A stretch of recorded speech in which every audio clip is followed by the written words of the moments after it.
Assalamualaikum warahmatullahi wabarakatuh, sahabat yang dirahmati Allah. Nabi Isa alaihi salam adalah salah satu nabi yang wajib diimani seluruh umat Islam di dunia.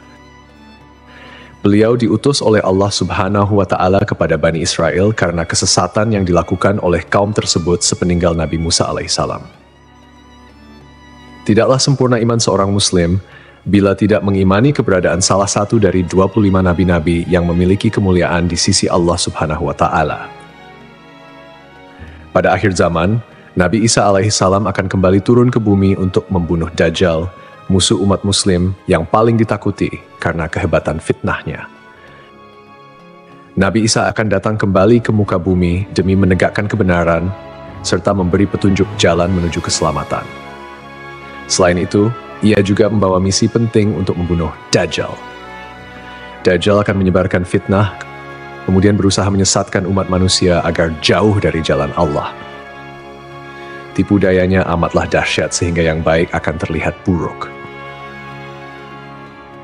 Namun, tahukah Anda mengapa justru Nabi Isa alaihi salam yang ditugaskan Allah Subhanahu wa Ta'ala untuk membunuh Dajjal? Mengapa bukan Nabi Muhammad Shallallahu Alaihi Wasallam yang secara syariat sebagai junjungan seluruh umat Muslim di dunia? Sejatinya, hanya Allah SWT yang tahu alasan mengapa mengutus Nabi Isa untuk membunuh Dajjal. Namun, bila mengacu pada beberapa ayat dalam Al-Quran, maka dapat diperkirakan beberapa alasan yang mendasarinya.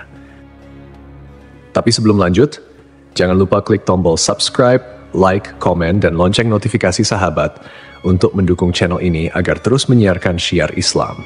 Serta silakan tulis harapan sahabat di kolom komentar. Semoga semakin banyak yang mengaminkan, maka makin cepat terkabul. Membuktikan Nabi Isa masih hidup. Alasan pertama yaitu membuktikan bahwa Nabi Isa masih hidup. Bangsa Yahudi dan Nasrani percaya bahwa Nabi Isa dibunuh dan disalib oleh orang-orang Romawi. Namun, sebenarnya Allah Subhanahu wa Ta'ala menyelamatkannya dengan menggantikan peran Nabi Isa alaihissalam kepada orang yang wajahnya diserupakan dengan beliau. Sedangkan Nabi Isa alaihissalam sendiri diangkat ke langit atas izin Allah Subhanahu wa Ta'ala. Karena ucapan mereka orang Yahudi, sesungguhnya kami telah membunuh Al-Masih Isa putra Maryam, Rasul Allah. Padahal mereka tidak membunuhnya dan tidak pula menyalibnya, tetapi yang mereka bunuh ialah orang yang diserupakan dengan Isa. Ini sesuai dengan Al-Quran surat An-Nisa ayat 159 yang artinya, tidak ada seorang pun dari ahli kitab kecuali akan beriman kepadanya Isa sebelum kematiannya. Dan di hari kiamat nanti, Isa itu akan menjadi saksi terhadap mereka. Hal ini membuktikan bahwa tuduhan bahwa Nabi Isa telah disalib oleh kaum Yahudi adalah salah. Sebab selama ini kaum kafir mempercayai bahwa Nabi Isa sudah wafat. Sementara Allah menegaskan dalam firman-Nya bahwa Nabi Isa telah diangkat ke langit sebelum kaum Yahudi membunuhnya. Di hari akhir, Dajjal muncul dengan segala tipu dayanya, kemudian dibaiat oleh kaum Yahudi. Kaum Yahudi juga bersedia menjadi bala tentaranya dengan keinginan membalas dendam terhadap kaum muslimin. Kemudian Allah menurunkan Nabi Isa yang menurut mereka sudah mereka bunuh di masa lalu. Allah menolong Nabi Isa sehingga berhasil membunuh Dajjal dan mengalahkan bala tentaranya. Di masa itu, mereka sama sekali tidak bisa lolos. Bahkan jika ada seorang Yahudi yang bersembunyi di balik pohon, batu, atau dinding, maka benda-benda itu akan berseru. Di sini ada orang Yahudi. Dekat dengan Nabi Muhammad. Salah satu nabi yang memiliki kedekatan khusus dengan Nabi Muhammad adalah Nabi Isa. Aku adalah manusia yang paling dekat dengan Isa bin Maryam. Antara zaman kami berdua, tidak ada nabi yang memisahkan. Selain itu, Nabi Isa sendiri pernah berdoa kepada Allah Subhanahu wa Ta'ala untuk dijadikan umat Nabi Muhammad. Oleh sebab itu, Nabi Isa diturunkan ke bumi untuk menjadi umat Nabi Muhammad. Pasalnya, berita tentang keistimewaan Rasulullah Shallallahu Alaihi Wasallam memang sudah diketahui pada zaman Nabi Isa. Hal tersebut diterangkan di dalam Injil sesuai surat Al-Fath ayat 29. Nabi Muhammad adalah utusan Allah dan orang-orang yang bersama dengan dia bersikap keras terhadap orang-orang kafir yang bersikap memusuhi, tetapi berkasih sayang sesama mereka.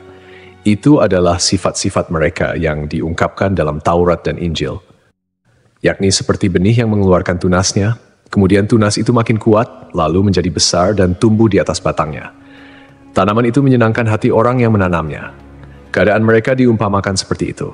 Karena Allah hendak membuat marah orang-orang kafir. Allah menjanjikan kepada orang-orang yang beriman dan mengerjakan kebajikan di antara mereka ampunan dan pahala yang besar. Nabi Isa alaihissalam kembali turun ke bumi diyakini akan menegaskan kebenaran dari ajaran Nabi Muhammad SAW. Tidak bisa dipungkiri bahwa saat ini banyak umat Nabi Isa yang tidak menerima ajaran Nabi Muhammad SAW. Padahal Nabi Isa alaihissalam merupakan pengikut dari Rasulullah SAW. Al-Baghawi menceritakan dalam tafsirnya bahwa ketika Isa alaihissalam mendatangi Baitul Maqdis, di mana orang-orang sedang bersiap salat asar, maka imam di masjid itu mundur dan menyuruh Isa untuk maju. Namun Nabi Isa enggan dan ia tetap salat di belakang imam dengan syariat Nabi Muhammad SAW.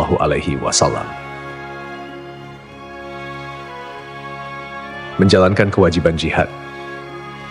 Menjalankan kewajiban jihad sebagai kaum muslimin adalah tugas yang penting. Maka Nabi Isa diturunkan ke bumi untuk menjadi umat Nabi Muhammad.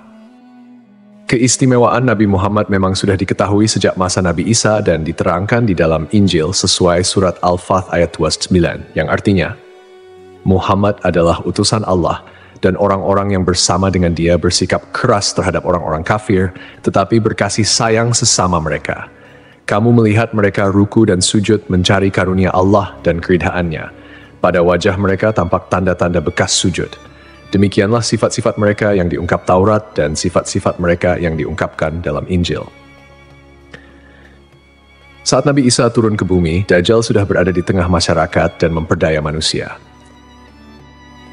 Sebagai kaum muslimin, Nabi Isa berkewajiban untuk berjihad melawan Dajjal dan bala tentaranya. Menjalankan kewajiban jihad.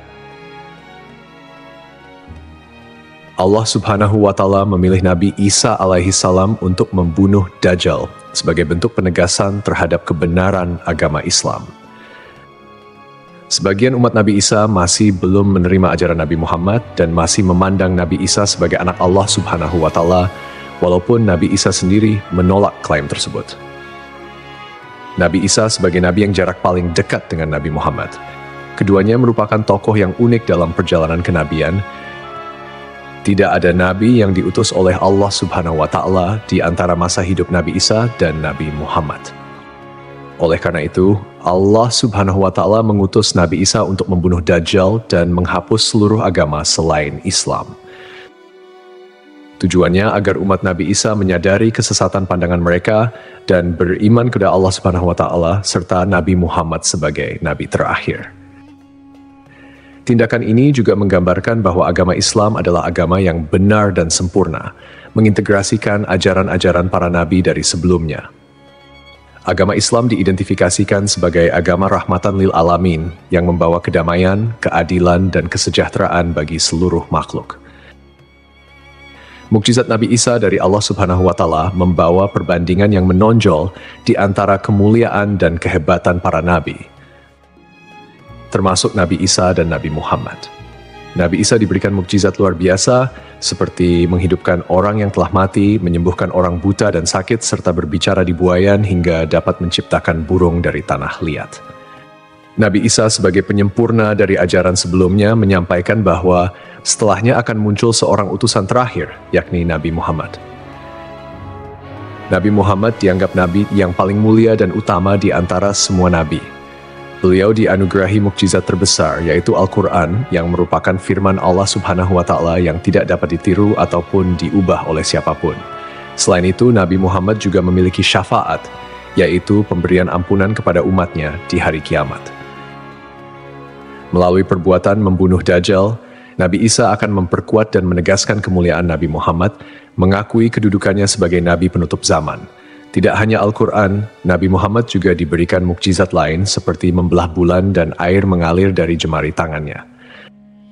perjalanan Isra dan Miraj, serta mampu bersabda dalam berbagai bahasa.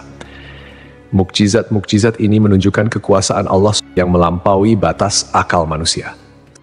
Sementara keistimewaan Nabi Muhammad sebagai utusan Allah yang paling sempurna semakin terungkap, akhlak mulia, kejujuran tak tercela, keberanian luar biasa, dan kepedulian yang mendalam terhadap umatnya juga menjadi bagian dari kepribadian Nabi Muhammad. Beliau adalah uswatun hasanah, telan baik bagi seluruh manusia. Hubungan dekat Nabi Isa dan Nabi Muhammad terlihat jelas, di mana Nabi Isa adalah nabi yang paling mendekati masa kenabian Nabi Muhammad tanpa ada nabi lain yang diutus oleh Allah antara keduanya. Nabi Isa bahkan menyampaikan kabar tentang kedatangan Nabi Muhammad sebagai nabi terakhir. Beliau mengakui bahwa Nabi Muhammad adalah nabi penutup para nabi dan menyatakan persaudaraan di antara mereka, cinta dan saling menghormati. Nabi Isa dan Nabi Muhammad menjadi bukti kebersamaan spiritual dengan mengakhiri keberadaan Dajjal. Nabi Isa secara simbolis menegaskan kemuliaan Nabi Muhammad dan menghormati sebagai nabi akhir zaman. Untuk dikembalikan ke tanah. Alasan selanjutnya, Nabi Isa alaihissalam akan dikembalikan ke bumi sesuai kodrat manusia yang tercipta dari tanah. Hal tersebut sebagaimana yang dijelaskan pada surah H ayat 5 yang artinya, dari bumi kami menciptakan kamu dan kepadanya kami akan mengembalikan kamu dan daripadanya pula kami akan mengeluarkan kamu pada kali yang lain. Nabi Isa alaihissalam diturunkan ke bumi juga menandakan bahwa ajalnya akan tiba. Setelah wafat, Nabi Isa alaihissalam akan dimakamkan di tanah suci, lalu dibangkitkan kembali bersama manusia lain di hari kebangkitan. Mengenai lokasi makam Nabi Isa alaihissalam, terdapat perbedaan pendapat di kalangan ulama. Sebagian ulama mengatakan lokasinya terletak di Bait al-Maqdis, dan sebagian lainnya mengatakan akan dimakamkan bersama Nabi Muhammad SAW. Sebagai muslim yang beriman, tidaklah pantas bagi kita untuk membanding-bandingkan siapa nabi yang lebih hebat. Karena semua nabi yang diutus oleh Allah Subhanahu wa Ta'ala mempunyai tujuan yang sama, yaitu mengajak tauhid, mengagungkan kebesarannya. Nabi Isa alaihissalam selain ditugaskan Allah Subhanahu wa Ta'ala untuk membunuh Dajjal pada akhir zaman, ternyata beliau juga akan memiliki tugas dan maksud tertentu yang pada intinya adalah menegaskan ajaran yang dibawa oleh Nabi Muhammad SAW kepada seluruh manusia yang ada di dunia. Semoga kita semua bisa memetik pelajaran. Wallahu a'lam.